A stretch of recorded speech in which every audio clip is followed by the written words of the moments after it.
Hey folks, welcome back to Canada's Boxing Channel. Well, we went to town. We went to, I guess, what you might call like a county fair in the town that's about an hour away. They celebrate every year one of the pioneers, a very famous gold miner who is well celebrated. And like many county fairs, there's a little bit of everything, a little bit of, food being sold, knickknacks, artisans, and for the kids, there's a little Ferris wheel and stuff like that. I can say that my days of Ferris wheeling are I hopefully behind me, though the last time I was down in the States, I went on one. I had a massive slab of cheesecake, which probably doesn't do my diet any good, and I feel like a massive sugar crash now. So, before I nod off, I should switch to boxing. Yesterday, or today, depending whereabouts in the world you were, when the fight went down, we saw Mario Barrios defend his welterweight title against none other than Manny Pacquiao.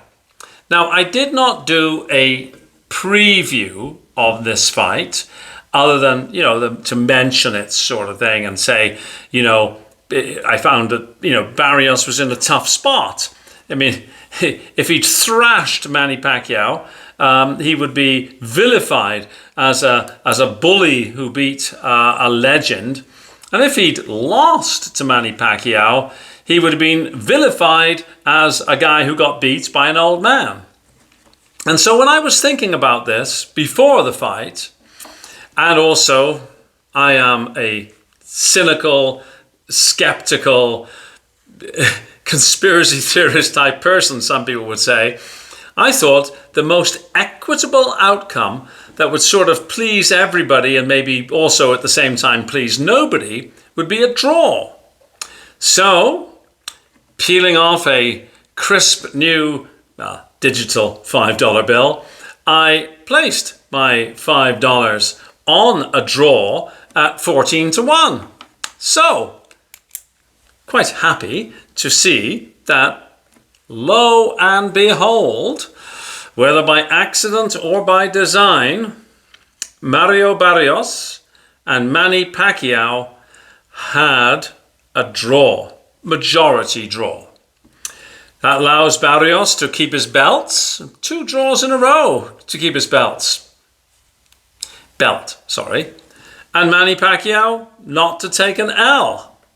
So, what do we think of that? Was that the right decision, or was that, the fix is in? Well, personally, I'm not sure.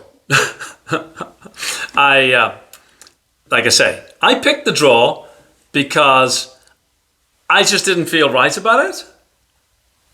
Was I right, or was that just, serendipity? I don't know. But I have actually watched the fight. I did not watch it as it was happening, but I watched it subsequently. And I would say this. Mario Barrios, if you like, was the weak link in welterweight champions. Clearly selected by Manny Pacquiao for his comeback. Though, I disagree with the concept of the allowing a former champion to slot himself in for a title shot. I disagree with that conceptually. But Manny Pacquiao had selected Mario Barrios, and probably because if you look at Barrios' fights, he's a world-class fighter, but he's not an elite fighter. There's periods of inactivity in his fighting. And I thought he started slow yesterday. And Manny Pacquiao, he showed, extended periods. Yeah, I think extended periods. I think that's the right phrase. He showed extended periods of The old Manny Pacquiao, not prime, not prime Manny Pacquiao, like hang on there, but he showed extended periods of ability that seemed to be incongruous given his age. And now, I already knew the result when I watched it, right? So there's none of this sitting down and scoring because I already know the result. Got paid for my bet. But I would say this. If you had said, oh, Mario Barrios won fairly tight, won by a couple of rounds, I would say, oh, okay, that's fine. If you'd said Manny Pacquiao did enough to win by a round or two, okay. So it was close. The word robbery should not be spoken about in this fight. Likewise, I don't think it was scripted, even though that was the that was the sort of almost the rationale for me making the bet that I made. I don't think that went down. I think Barrios underperformed, possibly as Pacquiao expected, and Pacquiao overperformed. He performed better than any 46-year-old who's had 4 years on the, of inactivity should have performed. And so those two sort of a confluence of events, maybe Barrios performing a little lower, Pacquiao performing a little higher, and it's kind of like we met in the middle, right? So I didn't think it was a bad result. But I also don't think that it's a good idea for 46-year-old men to get in the ring. I have quite a strong opposition to fighters over 40 fighting. And I know I've heard it all before. Look at Beterbiev, look at Zhilei Zhang, look at the old mongoose, look at George Foreman. I know, and I always say outliers. Is Manny an outlier? Yeah, possibly, but I think it's a bad idea. I think it'll be a terrible idea for Ricky Hatton to fight again, even though he's fighting against somebody who, shouldn't be allowed to sort of lace up his gloves. Just don't like the idea, if you know what I mean. Where does Manny Pacquiao go now? Oh, I tell you what I think, just my opinion, and I really want to be wrong. I think we're going to see Manny Pacquiao, Floyd Mayweather. Like, the money is there, the attention is there, and you've got Turki Al-Sheikh doing all these like weird and wonderful things, whether it's a shrinking ring or what are we going to have, random number of minutes per round? I don't know. Anyhow, bottom line, in this fight, Manny Pacquiao performed better. Barrios didn't really seem to get into gear until quite late in the fight. I thought the judges were, fine. I couldn't argue either which way. The draw seemed equitable, especially as I had a bet on.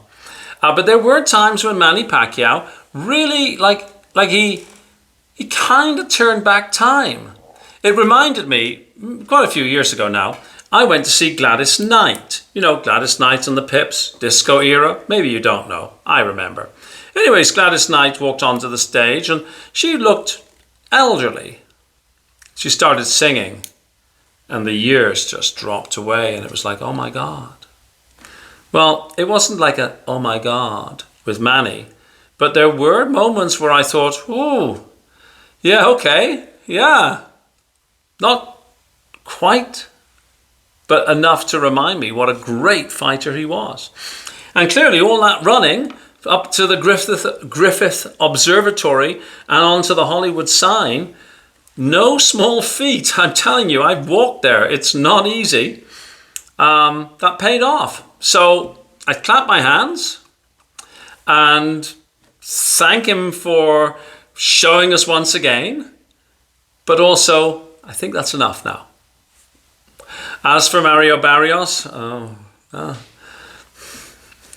what can you say, right? Probably the best decision. He's got his belt. He doesn't get too much stick from anybody. I don't know. He was in a dodgy spot, right? Like, what can you do? So, anyways, that's my take. I spent my winnings today on cheesecake and other such things. So, anyways, it's not like I'm rich. You know, your $5 at 14 to 1 only really allows you to have a nice lunch, doesn't it? Anyways, hope you've enjoyed this video. If you have, please hit the like and do all that other good stuff, you know, that I always, bang on about. And remember, tomorrow we've got Coach's Corner, which will be really, really interesting. I'm super keen to hear Julian McGowan's take on what's happened yesterday. Thanks for watching. I'll see you on the next one. Bye-bye.